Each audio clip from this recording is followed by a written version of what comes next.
ನನ್ನನ್ನು ನೋಡುವ ಆತುರ ನಿನಗಿಷ್ಟತ್ತು ಎಂಬುದನ್ನು ನಿನ್ನ ನಡೆಯಿಂದಲೇ ಗುರುತಿಸಿಕೊಳ್ಳುವುದಕ್ಕೆ ಸಾಧ್ಯ. ಬಂದವಳಿ ಕೋಳೆಂಬರುತ್ತ ಪಾದಗಳಿಗೆ ವಂದಿಸಿ ಸುಂದರಿ ನೀನು, ಸುಗುಣಿ ನೀನು. ನನ್ನನ್ನು ನೋಡುವಾಗಲೇ ನಿನ್ನ ಮುಖ ಕಪ್ಪಿಟ್ಟಿದೆ. ಎಂತಹ ಸ್ಥಿತಿಯಲ್ಲೇ ಹೆಣ್ಣಿರುವುದು. ಗಂಡನನ್ನು ನೋಡಿದಾಗ ನಗುನಗುತ್ತಾ ಮಾತುಗಳನ್ನು ಆರಂಭಿಸುತ್ತಾರೆ. ಕಾಂತಿಹೀನವಾದ ಮುಖವುಳ್ಳವಳಾಗಿ ಈ ರೀತಿ ವಂದಿಸಿದ್ದೇನು. ದ್ವಾರಕೆಯಿಂದಲೇ ಬಂದವಳಷ್ಟೇ, ಒಬ್ಬಳೇ ಬಂದಿದೆ. ಪ್ರಾಯ ದೇವರೇ ನಮ್ಮ ಕೈ ಬಿಟ್ಟು ನಮಗೇನು ಆದ್ದರಿಂದಲೇ ಹೀಗಾಗಿರಬೇಕು ಎಂದು ತರ್ಕಿಸ್ತೇನೆ. ಏನು ಬಂದೆ, ಏನು ವಿಶೇಷ?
ಸ್ವಾಮಿ, ನೀವೇ ಆಗಿ ಹೋದ್ರಿ.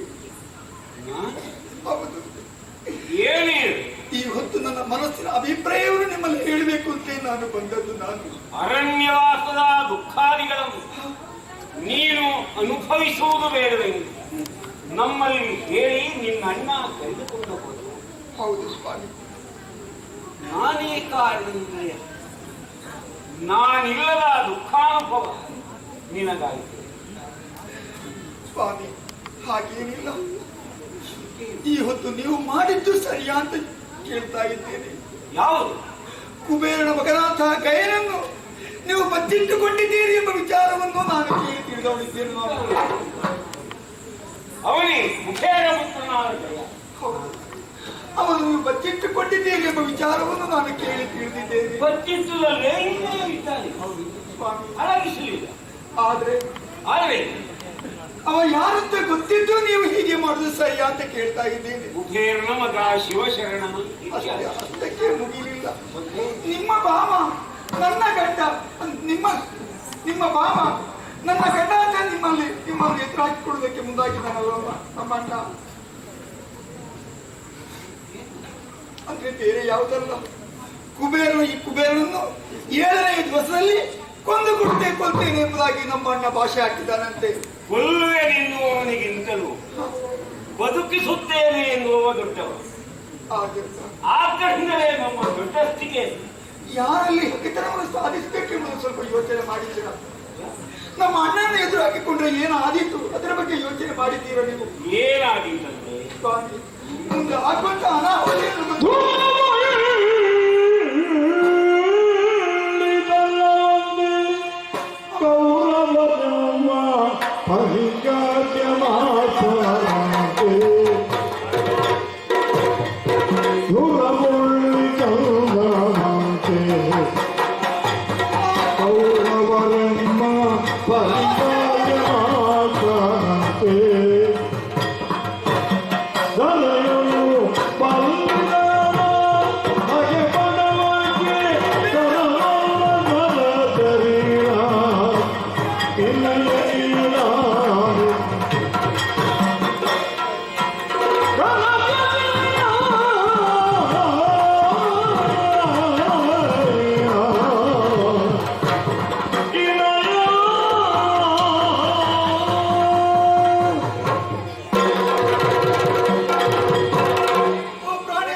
ಬಂದದ್ದಲ್ಲ. ಇದನ್ನು ಮೊದಲೇ ಹೇಳಿದ್ದೇನೆ ನಾನು. ನಮ್ಮ ಅಣ್ಣನ ಮಾತಿಗೆ ಗಂಟು ಬಿದ್ದಂತ ನಾನು ಈ ಹೊತ್ತು ನಿಮ್ಮನ್ನು ಕಾಣೋದಕ್ಕೆ ನಾನು ಇಲ್ಲಿಗೆ ಬರಬೇಕಾಯಿತು. ಅಂದ್ರೆ ಬೇರೆ ಯಾವುದಲ್ಲ, ನಮ್ಮ ಅಣ್ಣನಿಗೆ ಹಗಿರುವಂತ ಕುಬೇರನ ಮಗನನ್ನು ನೀವು ಬಚ್ಚಿಟ್ಟುಕೊಂಡ ತಪ್ಪು ಮಾಡಿದ್ದೀರಿ. ಹಾಗಿರುವಾಗ ದುರ ಒಳ್ಳೆಯದಲ್ಲವಂತೆ, ನಮ್ಮೊಳಗೆ ಹಗೆತನ ಬೇಡವಂತೆ. ದೊಡ್ಡವರ ಸಹವಾಸವು ನಮಗೆ ಯಾಕೆ ಹೇಳಿ? ಇಷ್ಟಕ್ಕೆ ಮುಗಿಯುವುದಿಲ್ಲ. ಆ ಕೌರವನ ಪಡೆಯವರು ಮೊದಲೇ ನಮ್ಮನ್ನು ಹಾಸ್ಯ ಮಾಡ್ತಾರೆ, ಯಾವುದನ್ನು ಸಿಕ್ಕಿಸಬೇಕು ಅಂತ ಕಾಯ್ತಾ ಇದ್ದಾರೆ. ಅಂತವರು ಮಾತ್ರವಲ್ಲ, ಊರೆಲ್ಲ ಹಲ್ಲು ಬಿಟ್ಟು ನೆಗೋಡು ಹಾಗೆ ಆಗ್ತದೆ. ಆದ್ರಿಂದ ಗಾಯನನ್ನು ನನ್ನ ಜೊತೆಯಲ್ಲಿ ಬಿಟ್ಟುಕೊಡಿ ಸ್ವಾಮಿ, ನನ್ನ ಜೊತೆಯಲ್ಲಿ ಬಿಟ್ಟುಕೊಡಿ. ಇದು ನಿಮಗೆ ಸರಿ ಅಂತ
ರಕ್ಷಣೆ ಮಾಡುವ ನಿಮ್ಮನ್ನು ಗೊತ್ತಿದ್ದರೂ ಕೂಡ ಗಯನನ್ನು ನೀವು ಬಚ್ಚಿಟ್ಟುಕೊಂಡದ್ದು ತಪ್ಪೇ.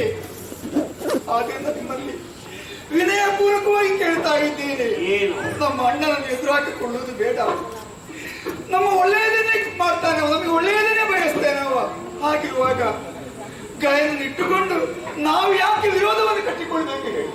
ಆದ್ದರಿಂದ ನಿಮಗೆ ಕೈ ಮುಗಿದು ಪ್ರಾರ್ಥನೆ ಮಾಡ್ತಾ ಇದ್ದೇನೆ, ವಿನಯದಿಂದ ಕೇಳ್ತಾ ಇದ್ದೇನೆ, ಗಯನನ್ನು ಬಿಟ್ಟುಕೊಡ್ಬೇಕು ನನ್ನ ಜೊತೆಯಲ್ಲಿ. ಬೇಡ ಕಳಸ, ಬೇಡ ಸ್ವಾಮಿ, ಬೇಡ.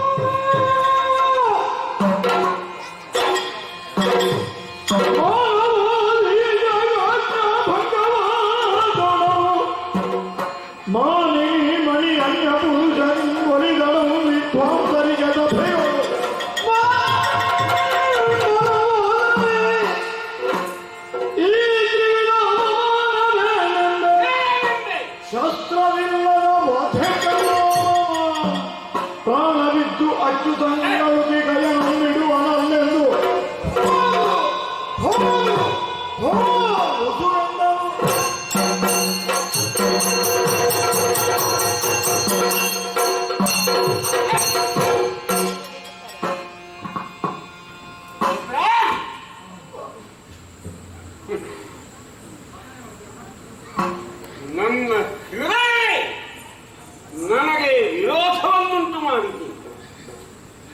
ಯಾರನ್ನು ಹೃದಯಸ್ಥರಿ ಎಂದು ಪ್ರೀತಿಯಿಂದ ದೃಢತೆಯಿಂದ ಒಪ್ಪಿಕೊಂಡೆನು. ಆ ನನ್ನ ಹೃದಯವಾಗಿದ್ದ ನೀನು ನನ್ನ ಭಾವಗಳನ್ನೆಲ್ಲ ಹಾಕ್ಯರಹುವುದಕ್ಕೆ ಸಿದ್ಧರಾಗಲಿಲ್ಲ. ನನ್ನ ಹೆಂಡತಿ ದೀನವಾಗಿ ಇನ್ನೊಬ್ಬನನ್ನು ಪ್ರಾರ್ಥಿಸುವಂತಹ ಪರಿಸ್ಥಿತಿ ಒದಗಿ ಬಂತು ಎಂದರೆ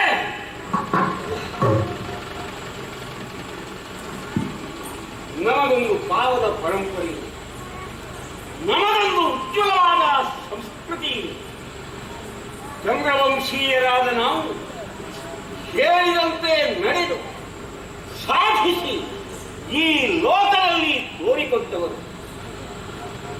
ಗಂಡನು ಬದುಕಿರುವಾಗ ಹೆಂಡತಿ ಅನ್ಯ ಪುರುಷನನ್ನು ಓಲೈಸುತ್ತಾಳೆ ಎಂದಾದರೆ ಮಾನವಾಧೀಶನ ಆಜ್ಞಾಭಂಗವಾಯಿತೆಂದಾದರೆ ಘನ ವಿದ್ವಾಂಸರಿಗೆ ಬಹಳ ಮಂದಿಗಳು ಸೇರಿದ ಸಭೆಯಲ್ಲಿ ಅಪಮಾನವಾಯಿತೆಂದಾದರೆ ಈ ತ್ರಿವಿಧದ ಅಪಮಾನ ಏನೆಂದರೆ ಶಸ್ತ್ರವಿಲ್ಲದ ವಧೆ ಕಣ. ದೇವರು ನಮ್ಮನ್ನು ಕೃಪಾದೃಷ್ಟಿಯಿಂದ ಕಾಣುವುದಿಲ್ಲ, ನಮ್ಮನ್ನು ವಿರೋಧಿಸುವುದಕ್ಕೆ ಬರ್ತಾನೆ.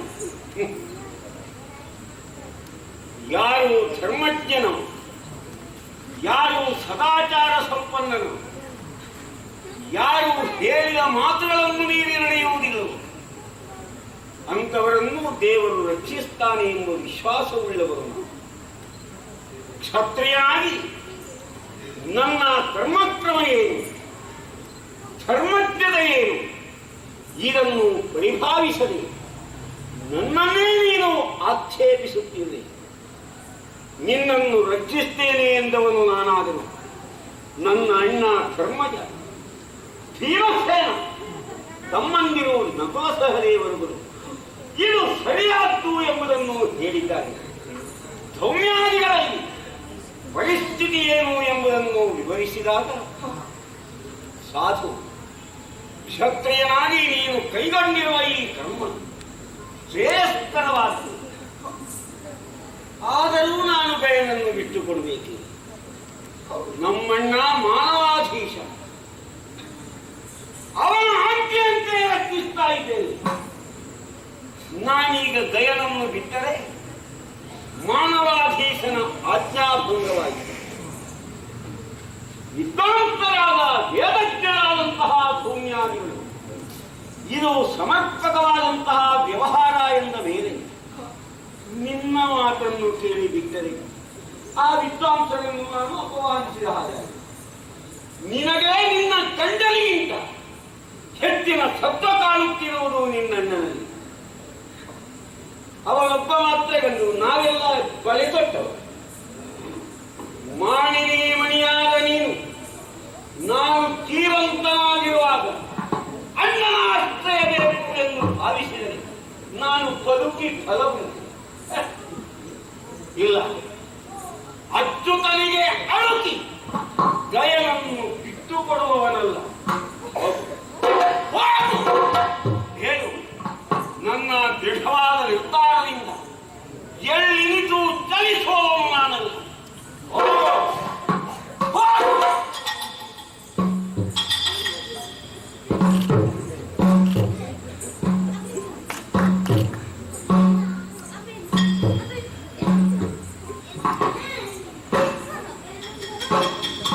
ಭಾವನಾತ್ಮಕವಾದ ವ್ಯವಹಾರ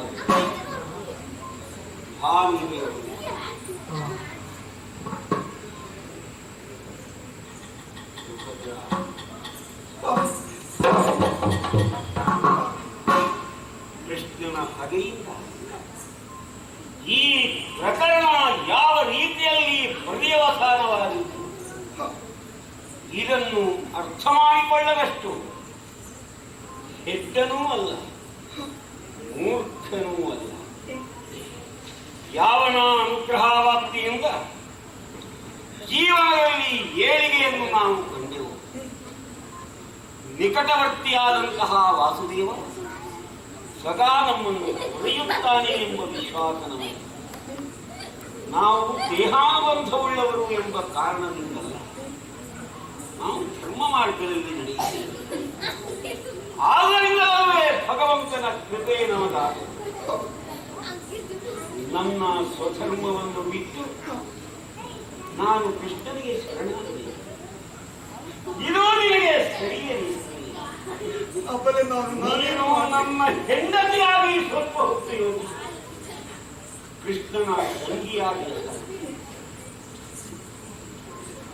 ಯೋಚಿಸಿ. ಏನೇ ಸಮರದ ಪರಿಣಾಮವೇನು ಎಂಬುದನ್ನು ತಿಳಿದುಕೊಂಡ ಮೇಲೆ ನಿನಗೆ ಯಾವುದು ಇಷ್ಟವೆನಿಸಿತು ಹಾಗೆಯೇ ನಡೆ. ಮಗನಾದ ಅಭಿಮನ್ಯು ಇನ್ನು ದ್ವಾರಕೆಯಲ್ಲೇ ಇದ್ದ.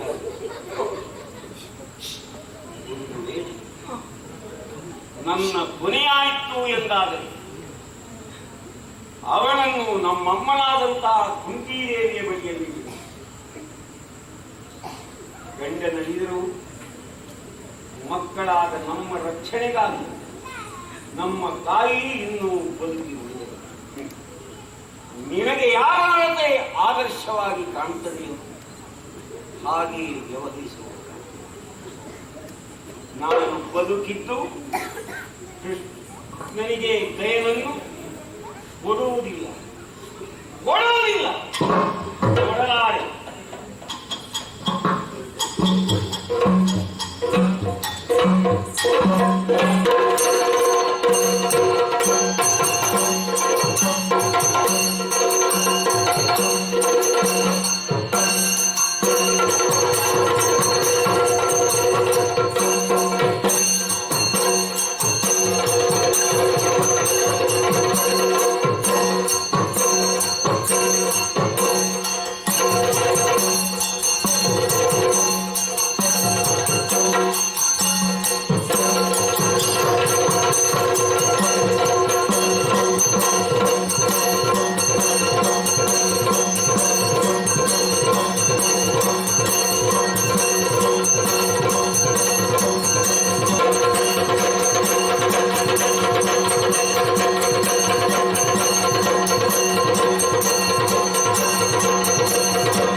ಹೀಗೂ ಉಂಟೆ.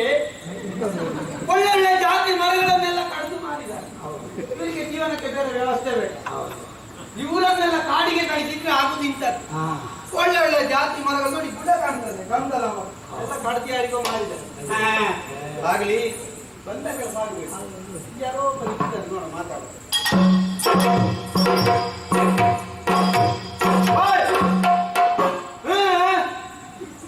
ನಾನು ಬಂದದ್ದು ದ್ವಾರಕೆಯಿಂದ. ದಾರುಕೇಶನವ ಬರುವಾಗಲೇ ಕೇಳಬೇಕಿತ್ತು ಏನು ಇಷ್ಟು ಬಂದು ಎರಡು ಮಾತಾಡಿ ಆದ್ಮೇಲೆ ಏನು ಅಂತ ಕೇಳಿದ್ರು. ಆಯ್ತು, ಒಳ್ಳೇದು, ನಮ್ಮ ಒಡೆಯಿಂದ ಒಳ್ಳೇದು. ಕೇಳುವವರಿಲ್ಲದೆ ಮಾತಾಡುವವರಿಗೆ ಹೆಸರೇನು ಆಗೋಳಿ ನಿಮ್ಗೆ ಆತರಿದ್ದರೆ ನಾನು ಸುಮ್ಮನಿದ್ದು. ಈಗ ನಾನು ಮಾತಾಡಿದ್ದು ಹುಚ್ಚನ ಹತ್ರ ಮಾತಾಡು. ಓ ಹಾಗೆ ಇದು ಆದ್ದರಿಂದಲೇ ನಾನು ಸುಮ್ಮನಾಗುದು. ನಿನ್ನಷ್ಟಕ್ಕೆ ಏನೋ ಹಬ್ಬಿಕೊಂಡು ಬಂದಿಲ್ಲ. ಅಲ್ಲ, ನಮ್ಮ ಕ್ರಮವೇ ಹಾಗೆ. ನಮ್ಮದೊಂದು ಟಿವಿ, ಒಂದು ಕ್ರಮ ಎಲ್ಲ ನೀವು ನೋಡ್ಬೇಕು. ನಿಮ್ಗದು ವಿಷಯ ಗೊತ್ತಿಲ್ಲ. ಇದು ನಿನ್ನದು ನಮ್ಮದೊಂದು ಕ್ರಮ. ದಾರುಕೇಶ ಎಂಬುದಾಗಿ ನಾನು ದ್ವಾರಕೆಯಿಂದ ದ್ವಾರಕೀಶರು ಕಳಿಸಿದ್ದೆ. ಕೀಶ ದ್ವಾರಕೀಶರು ನಾನವರ ಆಪ್ತ ಮಿತ್ರ. ಕೀಶ ದ್ವಾರಕೇಶ ಶ್ರೀಕೃಷ್ಣ ದೇವರು. ಶ್ರೀಕೃಷ್ಣನ ಹೇಳಿಕೆಯಂತೆ ಬಂದವ. ಹೌದೌದು. ನಾನೆಲ್ಲಿಯೋ ಬಲರಾಮ ದೇವರ ಬಳಿಯಿಂದ ಬಂದವರು. ಒಟ್ಟಿಗೆ ಆದ ಕಾರಣ ಬಲದೇವನ ಜೊತೆಯಲ್ಲಿ ಮಧ್ಯಾಹ್ನದ ಮೇಲಿದ್ದ ನೀನು ಖಂಡಿತ ತಪ್ಪಿ ಹೀಗೆ ಬಂದೆ. ಅಲ್ಲ, ನಾನು ವಿಶೇಷವಾದ ಕೆಲಸದಲ್ಲಿ ಜವಾಬ್ದಾರಿಯುತನಾಗಿ ಬಂದದ್ದು. ಕೆಲಸ ಹೌದೌದು. ಇಲ್ಲೇನಿಲ್ಲ. ಇಲ್ಲಿ ಹರಿಜನ ಅಂತ ಹೇಳಿದ್ರೆ ಹರಿಜನ ಅಂತ ಗೊತ್ತಾಗಲಿಲ್ಲ. ಬೇಡ, ಸಣ್ಣ ಶಬ್ದಗಳು ಗೊತ್ತಾಗುವುದು. ಎಲ್ಲರೂ ಇರುವುದೇ ಹರಿಯ ಕೃಪಾಶ್ರಯದಲ್ಲಿ. ಎಲ್ಲರೂ ಹರಿಜನರು. ನನ್ನನ್ನು ನೀನು ಅದಾವುದು ವಿಷಯ.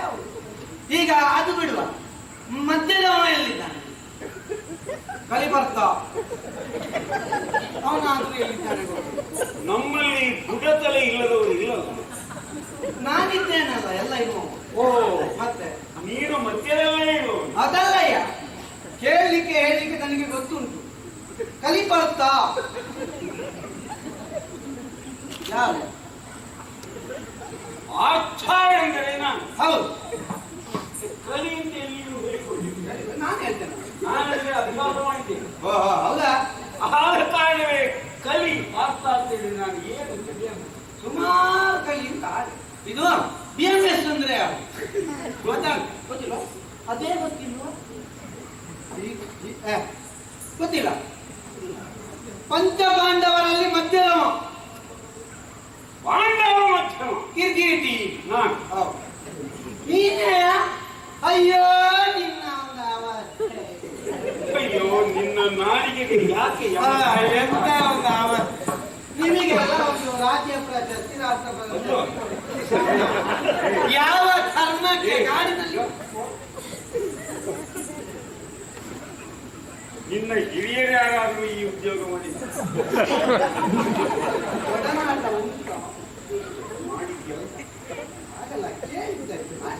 ಇಲ್ಲವಾದ್ರೆ ಇಷ್ಟು ಹಲಗುತ್ತಿರ್ಲಿಲ್ಲ. ನಾನು ತಯಾರು ಮಾಡಿಕೊಂಡೆ ಬಂದದ್ದು. ನಿನ್ನ ಈ ಸಲ ನೋಡ್ಬೇಕು. ಹೋದಲ್ಲೆಲ್ಲ ಭಾರಿ ಆಟ ಅಂತೇಳಿ ನಿನ್ನ ದೊಡ್ಡಪ್ಪನಲ್ಲಿ ಕೇಳಿ ತಯಾರು ಮಾಡಿದ್ದಲ್ಲ. ಅವರು ನೀವು ಸಂಭಾಷಣೆ ಮಾಡಿದ್ದನ್ನೇ ಕೇಳಿದ್ದೇನೆ ನಾನು.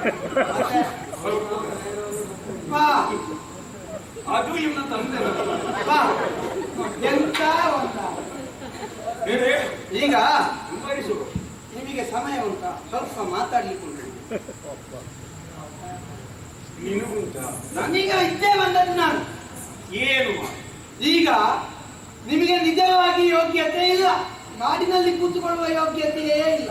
ಆದ್ರೂ ಒಂದು ಹಲಸಿನ ಮರದ ಕೊಂಡಿನಲ್ಲಿ ಕೂತಿದ್ದೀರ. ನಾನೊಬ್ಬ ಬಂದಿದ್ದೇನಲ್ಲ, ನನಗೊಂದು ಉಪಚಾರ ಬಿಡಿ ಮಣ್ಣು ಹಾಕಿ ನಾನು ಸುಧಾರಿಸಿಕೊಡ್ತೇನೆ. ನಾನು ಬಂದ ಉದ್ದೇಶ ಬಹಳ ದೊಡ್ಡದುಂಟು. ಉಪಚರಿಸೋಣ. ಹೌದೌದು. ನಿನಗೆ ಏನು ಬೇಕು?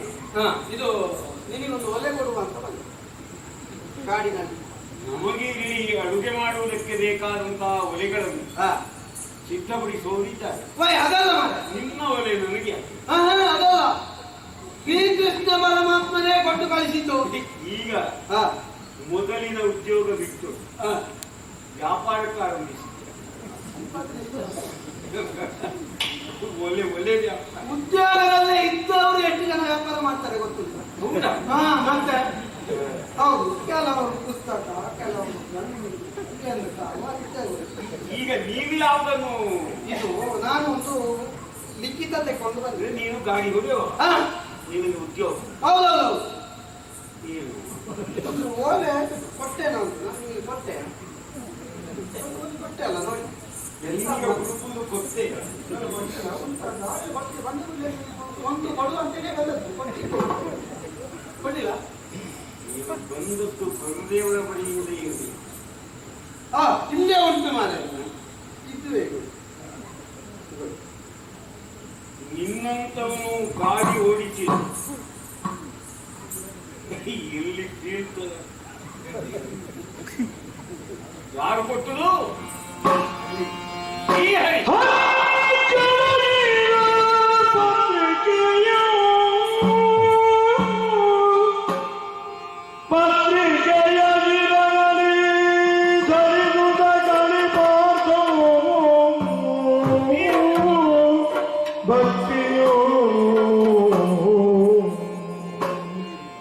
ಭಕ್ತಿಯೊಳು ಹರಿಪದ ಯುಗವೋ ನೀವುದ ಬರೆದ ಒಕ್ಕಣೆಯ ಓದಿದನೋ ಸಭೆಯೊಳು ಮುದದಿ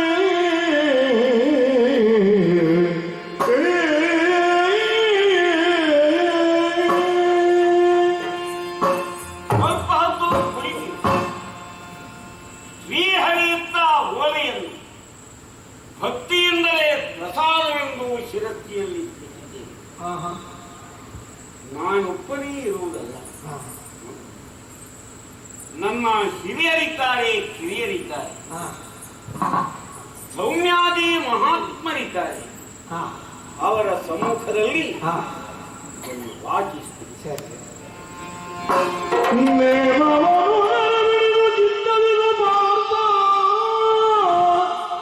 ಸುಪ್ರೇಮದಿಂದ ಸಕಲ ಜಗವನ್ನಿಸಿದಲ ಆ ಪುರುಷ ಪರಮಾತ್ಮ ಸ್ವರೂಪನೆಲ್ಲ ಅಪರೋಕ್ಷದಿಂದ ಅರಿಯುವುದು, ಪರೋಕ್ಷದಿಂದ ಅರಿಯುವುದು.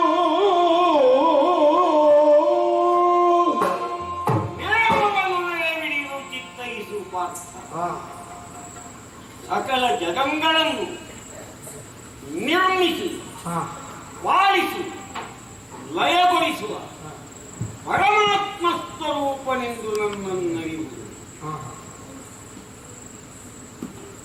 ಪರೋಕ್ಷದಿಂದರಿಯುವುದು, ಅಪರೋಕ್ಷದಿಂದ.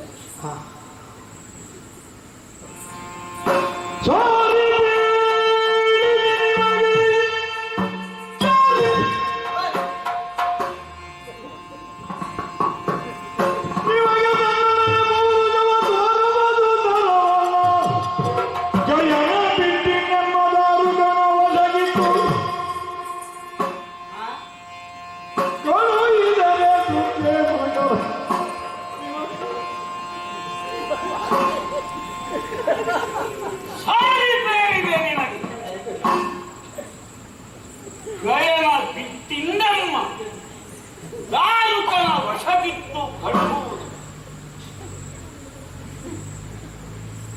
ಸುಕ್ಷೇಮತರ ಒಪ್ಪು ಮೂರು ಲೋಕದ ಕಂಡ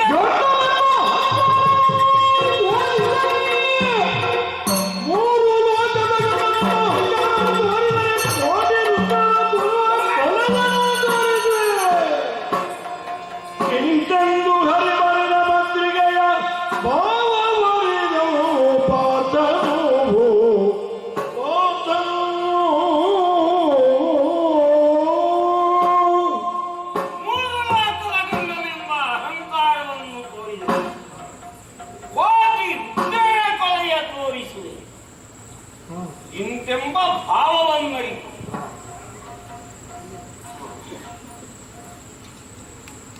ಪರೋಕ್ಷದಿಂದಲೂ ಅಪರೋಕ್ಷದಿಂದಲೂ ಈ ಓಲೆಯ ಉತ್ತರಿಗೆ ಅರ್ಥವನ್ನು ನಾನು ಕಲ್ಪಿಸಿಕೊಳ್ಳಬೇಕು. ಏನು ನೇಮವನ್ನು ನೆರವೇರಿದು ಚಿತ್ತೈಸುವ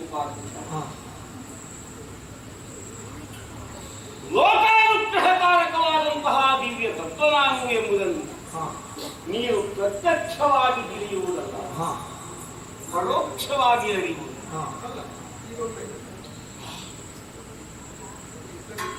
ಗಯನ ಬಿಟ್ಟು ಹಿಂದೆಮ್ಮ ತಾರುಕನ ವಶಕ್ಕಿತ್ತು ಕಳುಹುವುದು ತರವಲ್ಲ.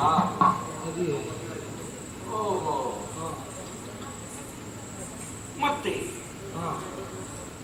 ಮೂರು ಲೋಕಗಳೆಂಬ ಅಹಂಕಾರವನ್ನು ತೋರಿಸಿದೆ. ನಿನಗೆ ಪರಾತ್ಪರ ದರ್ಶನವಾಗಿದೆ. ಎಲ್ಲವನ್ನೂ ತಿಳಿಯಬೇಕಾಗಿರುವುದು ಪ್ರತ್ಯಕ್ಷವಾಗಿ ಅಲ್ಲ, ಓಲೆಯ ಭಾವಗಳೆಂಬುದನ್ನು ಅರ್ಥ ಮಾಡಿಕೊಂಡ ಮೇಲೆ ಏಕೆ ಯೋಚಿಸಬೇಕು? ಬಂದ ಈ ಹುಚ್ಚೈತ ಏನು ಮಹತ್ತಾಗಿ ನೋಡು.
ನೀನೇನ ಮಾಡುದು?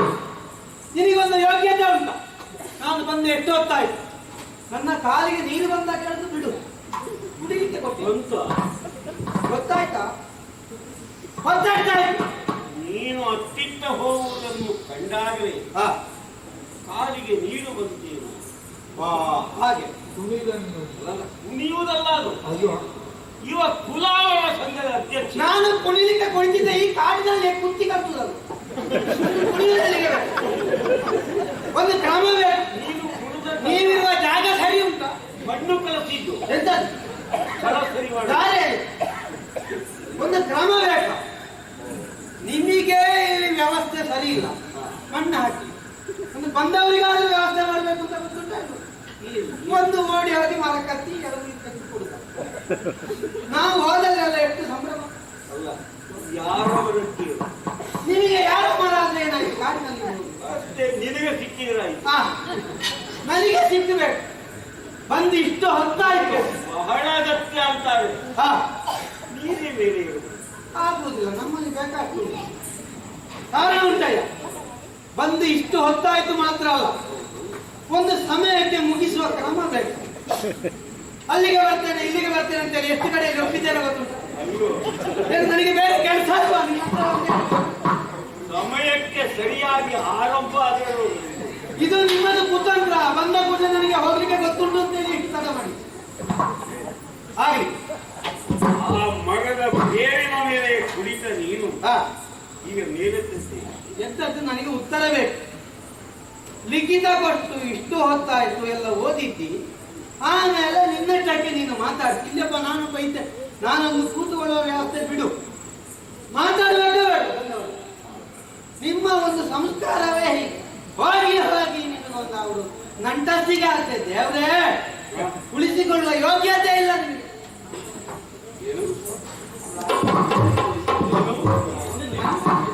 ನಮ್ಮಂತವರ ಬರುವಾಗ ಒಂದು ಆಲೋಚನೆ ಏನಾಗಬೇಕು ನಿನಗೆ? ನನಗೆ ಉತ್ತರ ಬೇಕು.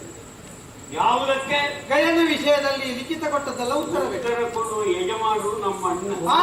ಇನ್ನೊಂದು ಎಂತದ್ದು ಮಾತು, ನಾನು ನಿನಗೆ ಅಣ್ಣ ಇದ್ದಾನೆ ನನಗೆ ಗೊತ್ತುಂಟು, ಮಾಡ್ತೇನೆ.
ತಲೆ ಹೊಟ್ಟೆಯೊಳಗು ಹೇಳಿ ದೂತ ಹತ್ಯೆ ಸರಿಯಲ್ಲ. ಮತ್ತೆ ಅವನಿಗೆ ಉತ್ತರ ಬೇಕಂತೆ.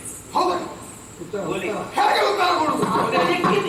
ಧರ್ಮಜ್ಞನಾದ ಯುಧಿಷ್ಠಿರನ ಸೆರಗಿಯ ಕೈ ಹಾಕುವಷ್ಟು ಮುಂದಾದ ಎಲ್ಲ ಅಮ್ಮ ಮುಂದೆ ಏನು ಮಾಡಬೇಕು ಹೇಳು. ಇವನಿಗೆ ಹೆಣ್ಣು ಗಂಡುಗಳ ಭೇದವೂ ಗೊತ್ತಾಗುತ್ತೆ. ಇನ್ನು ಯಾರ್ಯಾರ ಸೆರಗಿಯ ಕೈ ಹಾಗಿದ್ರೆ ಅವನಿಗೆ ನೀವು ಹೇಳಿ ಉತ್ತರವನ್ನು ಕೊಡಬೇಕು. ಉತ್ತರ ಹೌದು. ಗಯನನ್ನು ಇವನ ಜೊತೆಯಲ್ಲಿ ಕೊಟ್ಟು ಕಳುಹಿಸಬೇಕೆಂದು ಹರಿಯ ಹೋಲಿ. ಅದು ಏನು ಅಂತ ಅವನಲ್ಲಿ ಹೇಳಿದ್ದಾರೆ. ಅಮ್ಮ ಅದಕ್ಕೆ ಬೇಕಾದ ವ್ಯವಸ್ಥೆ ನಾನು ಮಾಡ್ತೇನೆ.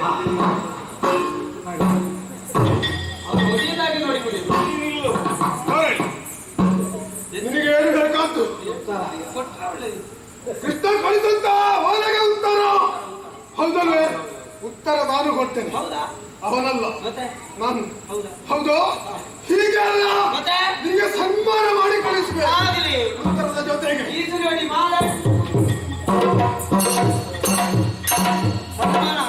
ಹೋಗಬೇಡಿ, ಸನ್ಮಾನ ಸಮಾರಂಭ ಇಲ್ಲಿಗೊಂದು ಹಾಲು ಹೊರಿಸುವ ಸ್ವಲ್ಪ ಹೆಚ್ಚಿದ್ದು ಕೊಡಿ, ಕಡಿಮೆ ನೆನಪಿಗೆ ಉಳಿಬೇಕು.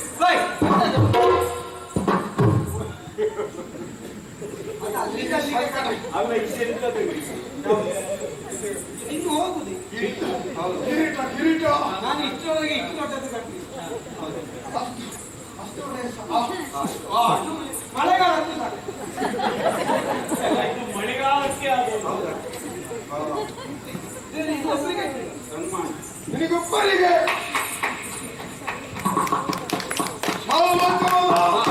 ನಿನ್ನ ಹಣ ನೋಡುವ ಆಗ್ಬೇಕಲ್ವಾ? ಅದರಲ್ಲಿ ಮುಗೀತಾ?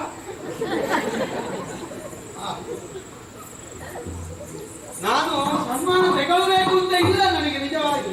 ನಿಮ್ಮ ಸಂತೋಷ ಓಲೆಯನ್ನು ಇದು ನೀನು ಕಳಿಸಿ, ನೀನು ತಂದಂತ ಓಲೆಯಲ್ವಾ?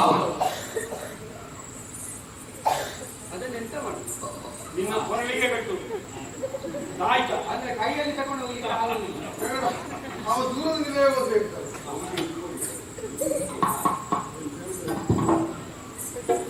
ಅದು ಕೊರಳಿಗೆ. ಇದೆಂತದ್ದು ಮಾರ? ಅದರ ಕೊಡಿಗೆ ಏನಾದ್ರು ನೇರಿಸಿಕೊಂಡ ಇವನ ಕೊರಳಿಗೆ ಅದನ್ನು ಹಾಗೆ ಸನ್ಮಾನ ಮಾಡಿ ಬಾರಿ ಅಭ್ಯಾಸ. ಇದು ಸಹ ಬೇಡ ಮಾರ, ಇದು ನೀನೇ ಇಟ್ಟು. ಇವನ ತಲೆಗೂ ಒಂದು ನಾಮ ಹಾಕುವುದು. ಮೇಲೆ ಕಳಿಸಿ. ನಿಮ್ಮ ಸಂತೋಷಕ್ಕೋಸ್ಕರವಾಗಿ ನಾನು ಇದು ಇನ್ನು ಜಾಗ ಉಂಟು.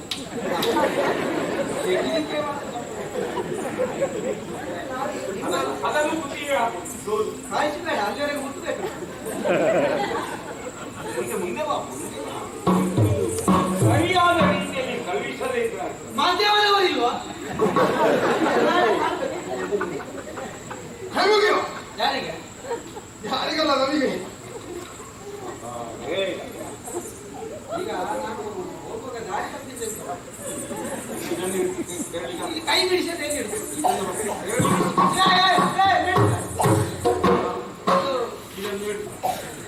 ಹಾಡ್ತಾ ಹೋಗ್ಬೇಕು. ಏನು ಗೊತ್ತಾ? ಯಾವ ತಾಳ? ಯಾಕೆನ್ನ ಈ ರಾಜ್ಯ ಕೆಳೆ ತಂದೆ ಹರಿಯೇ. ಇದು ಶುಚಿ ಬೇಡವಾ ಅದಕ್ಕೆ? ಅಲ್ಲ, ನಿನಗೆ ಶುಚಿ ಆಗ್ತದೆ. ನೀ ಹಾಡಿದ್ರೆ ಶುಚಿ. ಅಮ್ಮ ಅವನಿಗೆ ಉತ್ತರ ನಾನು ಕೊಡ್ತೇನೆ. ಬರ ಸನ್ಮಾನ ಆಯ್ತಾ? ನಿನಗೆ ಯಾರು ಬೇಕಾದ್ದು? ಗಯನ ಒಂದು ಸಂಗತಿ ಅಷ್ಟೇ, ಬೇರೆ ಎಂತ ಇಲ್ಲ. ಎಲ್ಲ ಓ ಗಯನ ವಿಚಾರದಲ್ಲಿ ನೀನಲ್ಲ, ಮತ್ತೆ ನಾನು ಹೌದು, ನಾನೇ ನೀನಲ್ಲ, ಹೌದು, ಕಾರುಕ ನೀನಲ್ಲ, ಮತ್ತೆ ನಾನೇ ನಿನ್ನನ್ನು ಕಳಿಸಿದಂತಹ ಕೃಷ್ಣನಲ್ಲ, ನಾನಲ್ಲದಿದ್ದು ಒಪ್ಪೇನೆ. ಕೃಷ್ಣ ಹೌದು, ಕೃಷ್ಣನೂ ಅಲ್ಲ, ಮತ್ತೆ ಆತನನ್ನ ಫಲಭದ್ರನೂ ಅಲ್ಲ. ಅದು ಮಾತ್ರ ಹೌದು. ಹೇ, ಹತ್ತಿರ ವರ್ಷ ಅದರಲ್ಲಿ ಚರ್ಚೆ ಅಲ್ವೋ? ಆತನನ್ನ ಫಲಭದ್ರನೂ ಅಲ್ಲ, ಮತ್ತೆ ಆತನ ತಂದೆ ವಸುದೇವರು. ಅಯ್ಯ, ಹುಟ್ಟಿಸಿದವರನ್ನು ಬದಲಿಸುವುದು ಯಾಕೆ? ಹಾಗಲ್ವೋ? ಅವನೇ ಬಂದು ಪ್ರಯಾಣವನ್ನು ಬಿಟ್ಟುಕೊಡೋದಕ್ಕೆ ಆಗುವುದಿಲ್ಲ. ಆಗುದಿಲ್ಲ. ಆ, ಅದಕ್ಕೆ ಇಷ್ಟು ಹೋಗಿ ಹೇಳ. ಈಗ ನಿಮಗೆ ಹಾ. ಯಾಕೆನ್ನ ಈ ರಾಜ್ಯ ಕೆಳ ತಂದೆ ಯಾಕೆನ್ನ ಹಾ, ಹಾ.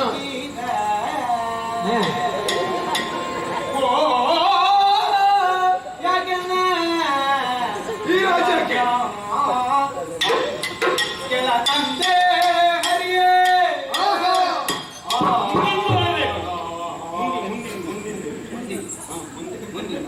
ಯಾಕೆನ್ನ ಹೀಗೆಲ್ಲ ಹೇಳಿಕೊಟ್ಟಾಗ ಆಗಲಾರದೆ ಎನ್ನ ಏಕೆ ಪುಟ್ಟಿಸಿದೆ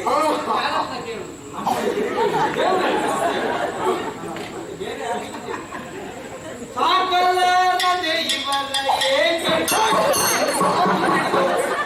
ಇವರ ಏಕೆ ನೀವು ಹೇಳಿದ್ದು ನೀವು ಏನಂದ್ರೆ ನನಗೆ ನಾನು ಹೇಳಿದ್ದು.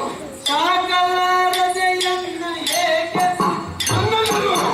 ಏಕೆ ನನ್ನಲ್ಲಿ ಕೇಳುವುದಲ್ಲ ಸ್ವಲ್ಪ ದಾರಿಗೆ ನಿಂತರೆ ಸಿಕ್ಕಿದವರು ಯಾವುದನ್ನು ಹುಟ್ಟಿಸಿದಲ್ಲ ಹುಟ್ಟಿಸಿದವರಲ್ಲಿ ಕೇಳುತ್ತಾರೆ ಓ ಯಾಕೆನ್ನ ಈ ರಾಜ್ಯಗಳ ಏಕೆ ಹುಟ್ಟಿಸಿದೆ? ಹೋಗು ಹೋಗು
ಕಾಮ್ಯಕಾವನವನ್ನು 4 ದಿಕ್ಕುಗಳಿಂದ ಯಾದವ ಸೇನೆ ಆಕ್ರಮಿಸಿದೆ. ಹರಿಯನ್ನು ಮೈಮುಟ್ಟಿ ಕಾದುತ್ತೇನೆ. ಈ ಉತ್ಸಾಹದಿಂದ ಸಮರ ಸಮರ್ಥನಾಗಿ ಆದರೆ ಹೋರಾಡು ಕೃಷ್ಣನಲ್ಲದೆ ಮಾಯಗಾರನಲ್ಲ.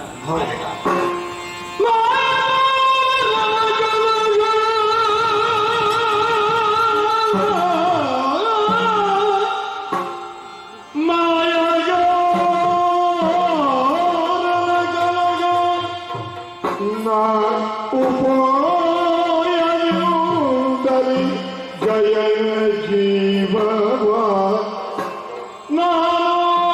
ನಾನೋಪಾಯದಿಂದ ನಿಗಯ ಜೀವವ ಕಾಯದೆ ಉಳಿದರೆ ಸೋಮಗುಣ ಗಮಗೀತಿ ಬಂತೆನು ತಾಯ ನಾ ಕಾಯದೆ ಉಳಿದರೆ ಸೋಮಗುಣ ಅಪಕೀರ್ತಿ ಬಂತೆನು ತಾಯ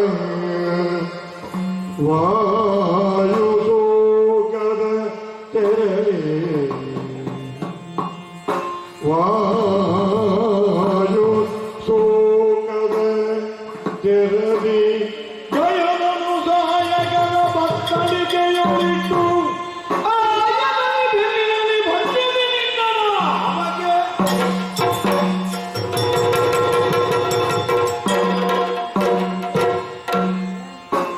ಮಾಯಗಾರನಾದಂತಹ ಹರಿಯಲ್ಲಿ ಸಾರಾಡುವ ವೇಳೆ ನಾನು ಜಾಗರೂಕನಾಗಿರಲಿ. ಗಯನನ್ನು 8ನೆಯ ದಿನದ ಸೂರ್ಯಾಸ್ತದೊಳಗೆ ಕೊಲ್ಲುವೆನೆಂದು ಪ್ರತಿಜ್ಞೆಯನ್ನು ಮಾಡಿದ ನಂತರ ಉಳಿಸುತ್ತೇನೆ ಎಂದವನು ಅವನಿರುವ ವಿಚಾರ ಕೃಷ್ಣನಿಗೆ ತಿಳಿದರೆ ಏನಾದರೂ ಉಪಾಯ ಮಾಡಿ ಆದ್ದರಿಂದಲೇ ಜಾಗೃತನಾಗಿರಲಿ.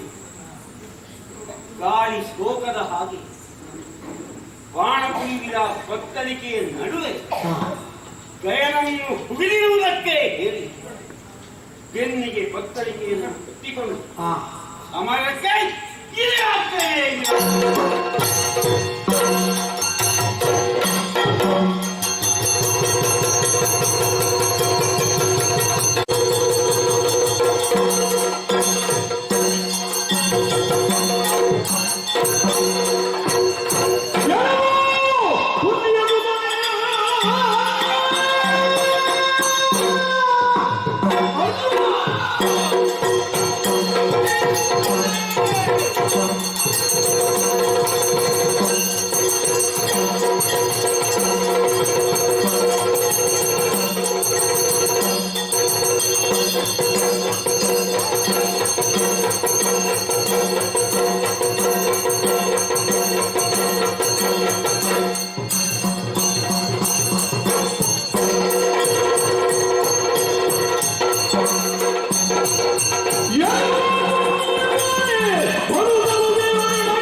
ಎಲ್ಲವೂ ಕುಂತಿಸುತ್ತಾನೆ. ಪಾರ್ಥ, ಏನು? ನನ್ನ ಅತ್ತೆಯಾದಂತಹ ಕುಂತಿದೇವಿಯ ಮಗ ನೀನು. ಅತ್ತೆಯ ಮಗ ಭಾವ ಅನ್ನುವಂತಹ ಸಲುಗೆಯಿಂದ ನಿನ್ನಲ್ಲಿ ನಾನು ವ್ಯವಹರಿಸಿದೆ. ಆದರೆ ನಾನು ಕೊಟ್ಟಂತಹ ಸಲುಗೆ ನಿನಗೆ ಬಿದ್ಧವಾಗಿ ತಲೆಗೇರಿ ಇರಬೇಕು. ಆದ್ದರಿಂದಲೇ ನನ್ನಲ್ಲಿ ವೈರವನ್ನು ಕಟ್ಟಿಕೊಂಡು ಯುದ್ಧಕ್ಕೆ ಸಿದ್ಧನಾಗಿದ್ದೀಯ. ನಾನು ಮಾರುಮನೆ ತುನಿ ಇದ್ದರೆ ನನ್ನ ತಲೆಗೇರಿರುವಂತಹ ಬಿದ್ದವನ್ನು ಇಳಿಸ್ತೇನೆ ನೋಡು.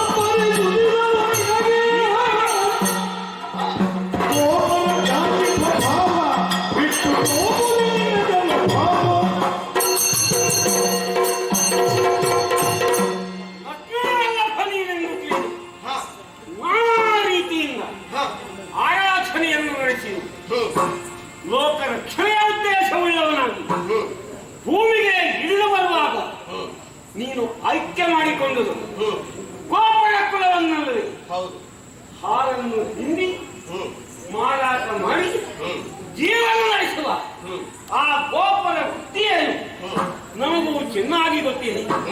ಗೋಪರ ಜಾತಿ ಸ್ವಭಾವ ಬಿಟ್ಟು ಹೋಗುವುದೇನು? ನೀನು ಮಾಡಿದ್ದೇನೆ ಈಗ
ನಮ್ಮವರೆಂದು ನಂಬಿ ನಿಮಗೆ ಸಹಾಯವನ್ನು ನಾನು ಮಾಡಿದೆ.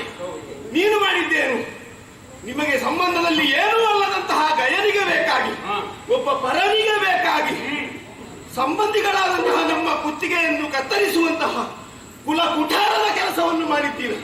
ಮಾವನ ಕೊರಳು ಹಿಸುಕಿಕೊಂಡ ನೀನು ಈ ಸಂಬಂಧದ ಕತೆ ಹೇಳ್ತೀನಿ. ಅದು ದುಷ್ಟ ಅನ್ನುವ ಕಾರಣಕ್ಕೆ ಕಳ್ಳತನವು ನಮಗಿಲ್ಲ.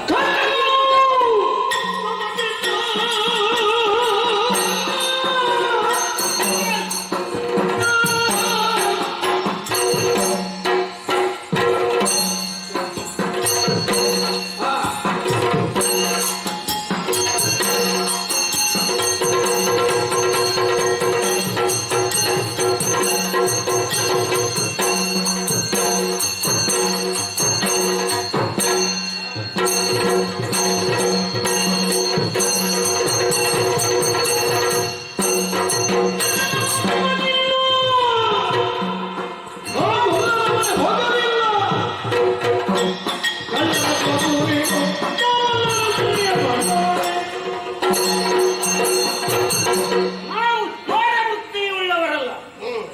ಕೊಳ್ಳರ ಮೈಹಕ್ಕು ಕಾಲ್ಪೆಣ್ಣೆಗಳನ್ನು ಕದ್ದು ಜೀವನ ನಡೆಸಿದವನಿ. ಕಳ್ಳರ ಕುಲಗುರು ನೀನು. ರುಕ್ಮಿಣಿಯ ಅಪಹರಣ ವೃತ್ತಾಂತ ತಿಳಿಯದವರಾನು. ಆದುದರಿಂದ ನಿನ್ನ ಚೌರ್ಯ ಏನಿದೆಯಾ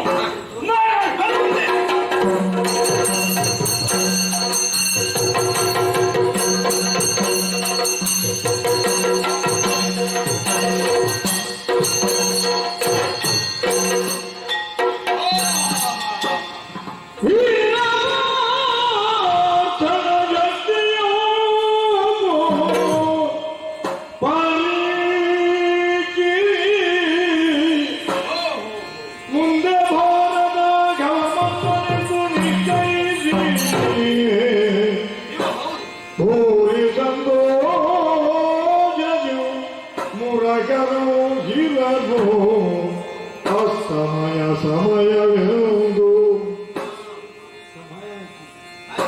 ಘೋರ ಅದೃಶ್ಯಗಾನ ಕೌಶಲದ ಶಕ್ತಿಯು ಧಾರದಾದ್ಯವು ಅಚ್ಚುತ ಆರರಿಯನಂದವಲಿ ಭಜನ ಶಿರವ ಕತ್ತರಿಸಿ ಮಾಯಾ ಬಿಕೊಂಡಿರನು ಯೋಚಿಸಿ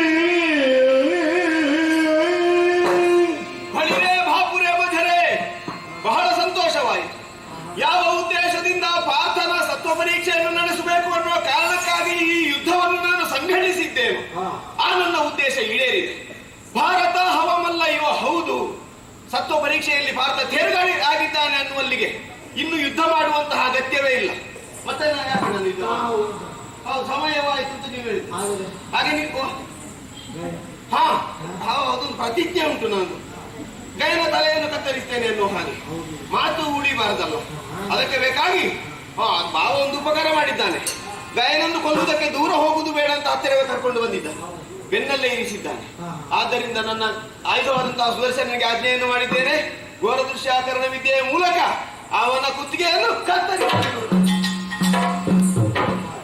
ಇನ್ನು ನಾವು ಸುಮ್ಮನೆ ಕೂತ್ಕೊಂಡು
ಪಶ್ಚಿಮ ತುದಿಗೆ ಇಳಿದನು.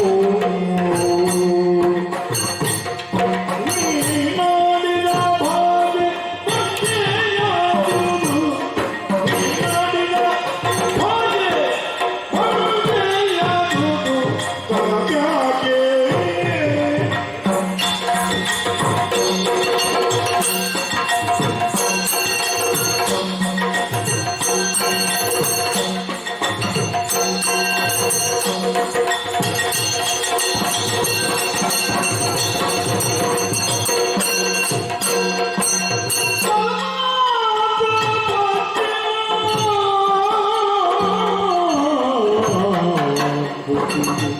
ಇಳಿದನು ಇಳಿದನು.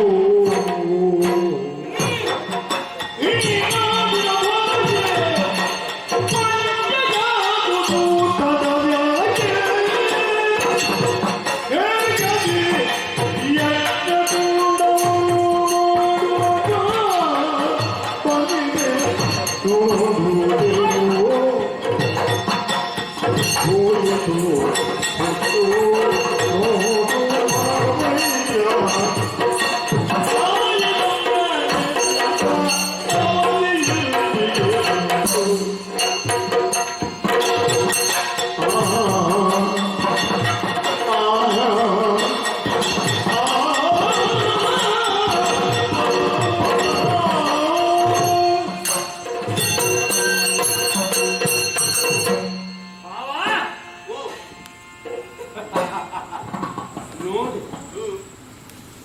ಪಶ್ಚಿಮ ದಿಕ್ಕನ್ನು ನೋಡು. ಯಾಕೋ? ಸೂರ್ಯದೇವ ಸಮುದ್ರವನ್ನು ಸೇರುವುದಕ್ಕೆ ಹಾ. ಸಿದ್ಧನಾಗಿದ್ದಾನೆ. ಓಹೋ. 8 ದಿನಗಳೊಳಗೆ ಗಯನ ತಲೆಗಡೆಯುವುದಾಗಿ ಪ್ರತಿಜ್ಞಾಬದ್ಧನಾದಿಯಲ್ಲ. ನಿನ್ನ ಮಾತು ಹುಸಿಯಾಯಿತು. ಗಯ ಬದುಕಿ ಉಳಿದ ಹೊತ್ತು ಹೋಗುವೆ ನಿನಗೆ ಗೊತ್ತಾಗುವುದಿಲ್ಲವೆಂದರೆ ಇದಕ್ಕಿಂತ ವಿಚಿತ್ರ ಏನಿದೆ? ಅಗ್ನಿಕುಂಡ ನಿರ್ಮಾಣ ಮಾಡಿ ಬೆಂಕಿಯ ಹಾಲು ಹಾಲಿನ ಸಾಲು ನೀನು ಸಾಯಬೇಕು. ನಿನ್ನ ಪ್ರತಿಜ್ಞೆ ಹಾಗಲ್ಲ. ಇಲ್ಲವಾದರೆ ಬೆಂಕಿಗೆ ಬಿದ್ದರೆ ನಿನಗೆ ಏನೂ ಆಗೋದಿಲ್ಲ. ನೀನು ಬೆಂಕಿಗೆ ಬಿದ್ದು ಸಾಯಬೇಕು. ಆಗ ಪ್ರತಿಜ್ಞಾ ಪೂರ್ತಿಯಾದಂತೆ ಆಗುವುದಿಲ್ಲ. ರಾಜಕೀಯರಾದರೆ ಕಾಶಿಯು ಕಲಿಯುಗ ಬಂದೆಯ ಜ್ಞಾನಿಗಳ ಬಹುಮೂಲ್ಯ. ಸಂದಿನ ಭಾಷೆಗಳು ಭಕ್ತರಿಗೆ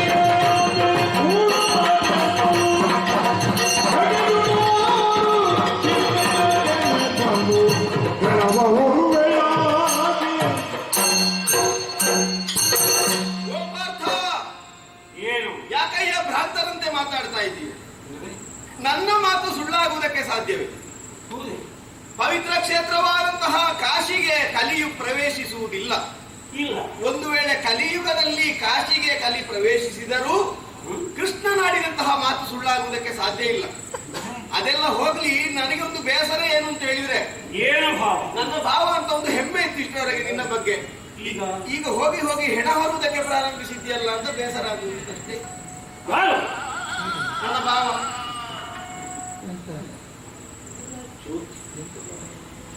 ಗೊತ್ತಾಯ್ತು ಇವರಿಗೆ.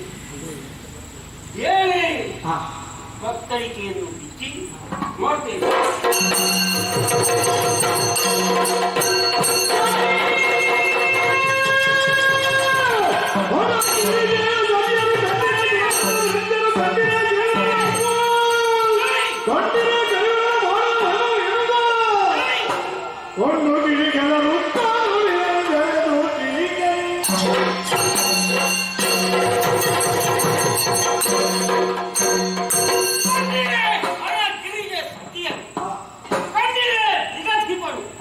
ಕಣ್ಣೀರೇ ನೀನು ನಿಗಲು ಈ ಹಂಡ ಕೈಗಂಡ ಇಷ್ಟುತ್ತಲೇ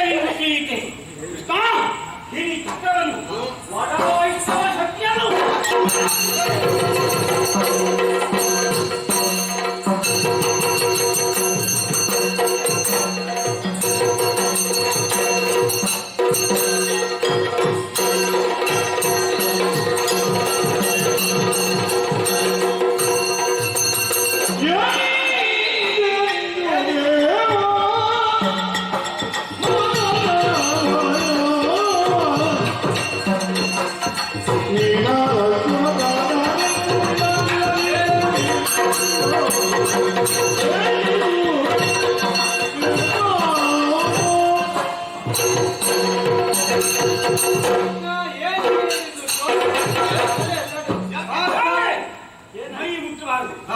ಈ ಲೊಟ್ಟೆಗಾರ ಇದ್ದಾನಲ್ಲ, ಇವನನ್ನು ಕೊಂದಲ್ಲವೇ ಸಮಾಧಾನ ಇಲ್ಲ. ನನ್ನ ಆಶ್ರಿತ ಭಯವನ್ನು ಕೊಂದ ದ್ರೋಹಿ. ಎಂತ ವಿಷಯ ಇದು? ಪರಸ್ಪರ ಬಂಧುಗಳಾಗಿದ್ದುಕೊಂಡು ದ್ವೇಷಿಗಳಾಗಿ ವರ್ತಿಸ್ತೀವಿ. ಯಾರು ದ್ವೇಷ ಇಲ್ಲ, ನನಗೆ ದ್ವೇಷ ಇಲ್ಲ. ಈಗ ಅವನನ್ನು ಕೊಂದಿದ್ದಾನ. ಹೌದು, ಯಾರಿವ? ಹೌದು. ಕೊಂದಲ್ಲಿಗೆ ಮುಗೀತಲ್ಲ, ಇವನನ್ನು ನಿಲ್ಲು, ನಿಲ್ಲು, ನಿಲ್ಲು. ಈಗ ಅವ ಮೋಸ ಮಾಡಿದ ಅಂತ ನಿನ್ನ ಹೇಳು. ಹೌದು, ಹೌದಾ? ಈಗ ನಿನಗೇನಾಗಬೇಕು? ನಿನ್ನ ಪ್ರತಿಜ್ಞೆ. ನನಗೆ ಏನಿಲ್ಲ, ನನ್ನ ಪ್ರತಿಜ್ಞೆ ಪೂರೈಸಿ. ಹಾಗೆ ಆಗುದಿಲ್ಲ. ಇದೊಂದು ಸುಖಾಂತಿ ಆಗಬೇಕು. ಯಾಕೆ ಗೊತ್ತುಂಟಾ? ನೀನು ಕೊಂದಿದ್ದಿ ಅಂತ ಹೇಳ್ತಲ್ಲ, ಅವನನ್ನು ನೀನು ಬದುಕಿಸ್ಬೇಕು. ಇದು ನಾನೇ ಬದುಕಿ. ಹೌದು. ಮೃತ್ಯುಂಜಯನಾದ ನೀನೇ ಬಂದ ಮೇಲೆ ನೀನು ಪಾಲನವಲ್ಲ, ನೀನು ಪಾಲಿಸ್ಬೇಕೀಗ. ಹೌದು, ಆವಾಗ ಸುಖಾಂತಿ ಆಗ್ತದೆ. ಹಾಕೊಳ್ಳಿ. ಹೌದು. ಓ ಅಲ್ಲಿ ಹಾಕೊಳ್ಳಿ, ಹಾಕೊಳ್ಳಿ, ಅಲ್ಲಿ ಹೋಗ್ತಾ ಇದ್ದೆ. ಆಯ್ತಾ? ಇಲ್ಲಿಗೆ ಬರುವುದು ಬೇಡ. ಆಚೆ ಹೋಗ್ಬೇಕಂತೆ. ಇಲ್ಲಿಗೆ ಬಂದ್ರೆ ಬೇಡ. ಪುನಃ ಪ್ರಾರಂಭ ಒಂದು ಕಿಲಿಕಾಯ್ತು. ಯಾಕೆ? ಹೇಳಿ. ಹಾ. ಏನಾಯ್ತು? ಅರ್ಥ ತಪ್ಪಾಯ್ತು. ಖಂಡಿತ ಇದು. ನೀನು ತಪ್ಪನ್ನೆಸಗಿದವನಲ್ಲ. ನನ್ನ ಇಚ್ಛೆಯಂತೆ ಹೀಗೆಲ್ಲ ನಡೆದು ಹೋಗಿದೆ. ಮುಂದೆ ನಡೆಯಬಹುದಾದಂತಹ ಮಹಾಸಂಗ್ರಾಮದಲ್ಲಿ ನಿನ್ನದಾದಂತಹ ಧೈರ್ಯವನ್ನು ಶೈರ್ಯವನ್ನು ಪರೀಕ್ಷಿಸುವುದಕ್ಕೆ ಬೇಕಾಗಿ ಈ ಯುದ್ಧದ ನಾಟಕವನ್ನು ನಾನೇ ಸಂಘಟಿಸಿದ್ದೇನೆ. ಆದ್ದರಿಂದ ನನ್ನ ಸಂತೋಷಕ್ಕೆ ನೀನು ಕಾರಣವಾಗಿದ್ದೀಯಾ? ಬಹಳ ಸಂತೋಷವಾಗಿ. ಇಚ್ಛಾಶಕ್ತಿ ಸಂಯುಕ್ತನಾದ ನೀನು ನಾನಾ ವಿಧವಾಗಿ ಜೀವನವನ್ನು ಬೇಕಾದಂತೆ ಉಪಯೋಗಿಸಿಕೊಳ್ಳಬಲ್ಲೆ. ಭಗವಂತ ಚಿನ್ಮಯನಾದಂತಹ ನೀನು ನನ್ನನ್ನು ಅನುಗ್ರಹ ದೃಷ್ಟಿಯಿಂದಲೇ ಕಂಡವ. ಮಹಾದೇವನ ಸಾಕ್ಷಾತ್ಕಾರವಾಗಿದೆ. ವಿರೋಧ ಭಾವನೆ ಸ್ವಾಮಿ ಒಂದು ಮಂಗಲಾರತಿಯನ್ನು ಸ್ವೀಕರಿಸಿಕೊಂಡು ಹೋಗಿ ಆಯ್ತು. ಮಂಗಲ ಗೀತವನ್ನು ಹಾಡ್ತಾ ಇದ್ದೇನೆ.